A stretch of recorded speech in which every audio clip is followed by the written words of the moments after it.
পূর্ব জেরুজালেমের আল আকসায় আবারও তাণ্ডব চালিয়েছে ইসরায়েলি সেনারা। দখলদারি দেশটির সেনারা মুহুর্মুহু গুলি, টিয়ার গ্যাস, সাউন্ড গ্রেনেড হামলা চালালে ফিলিস্তিনিদের সঙ্গে সংঘর্ষ বাধে। এতে শতাধিক ফিলিস্তিনি আহত হয়েছে। শুক্রবার আল জাজিরার খবরে বলা হয়েছে, বৃহস্পতিবার রাতে মুসলমানদের তৃতীয় পবিত্র স্থান আল আকসা মসজিদে প্রবেশ নিয়ে ইসরায়েলি সেনাদের সঙ্গে মসজিদে প্রবেশরত মুসল্লিদের মধ্যে সংঘর্ষ শুরু হয়। বৃহস্পতিবার সন্ধ্যায় নামাজ আদায়ের জন্য ফিলিস্তিনিরা মসজিদের প্রধান ফটকের ভেতরে প্রবেশ শুরু করে।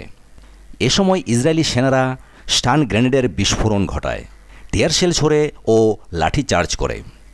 ইসরায়েলি সেনাদের দাবি, মসজিদের মূল ফটকে থাকা সেনা কর্মকর্তাদের লক্ষ্য করে পাথর ছুঁড়েছিল ফিলিস্তিনিরা। এর জবাবে আক্রমণে যায় সেনারা। ফিলিস্তিনি রেড ক্রস জানিয়েছে, হামলায় 113 জন ফিলিস্তিনি আহত হয়েছে। এদের মধ্যে অনেকে রাবার বুলেট ও লাঠির আঘাত পেয়েছেন।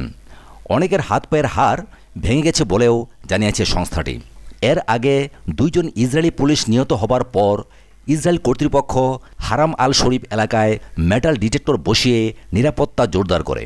50 বছরের কম বয়স্ক লোকদের আল আকসায় নামাজ পড়তে আসতে দেওয়া হয়নি। সেখানে নামাজ পড়তে আসা ফিলিস্তিনি মুসলিমরা নিরাপত্তা বেষ্টনী নিয়ে ক্ষোভ প্রকাশ করে রাস্তার ওপরই নামাজ পড়েন। আর নামাজের পর শুরু হয় বিক্ষোভ।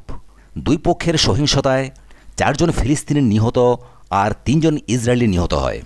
এ নিয়ে সারা বিশ্বে ইসরায়েলি সমালোচনার ঝড় ওঠে। শেষ পর্যন্ত গতকাল বৃহস্পতিবার সকালে ইসরায়েলি কর্তৃপক্ষ মসজিদ প্রাঙ্গণ থেকে সব ধরনের নিরাপত্তা নজরদারি বস্তু সরিয়ে নেয়। এরপরই মসজিদের রক্ষণাবেক্ষণকারী ইসলামিক ওয়াকফ কর্তৃপক্ষ মসজিদে নামাজ আদায়ের জন্য ফিলিস্তিনিদের প্রতি আহ্বান জানায়। ইসরায়েলের এই নিয়ন্ত্রণ প্রত্যাহার বাঁধ ভাঙা উল্লাসের মধ্য দিয়ে উদযাপন করেছেন ফিলিস্তিনিরা।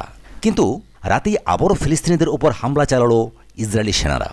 সাথে থাকার জন্য অসংখ্য ধন্যবাদ। আমাদের চ্যানেলটি সাবস্ক্রাইব করে সবসময় সাথে থাকুন এবং ভিডিওটি যদি ভালো লেগে থাকে তাহলে লাইক, কমেন্ট এবং শেয়ার করুন। ধন্যবাদ।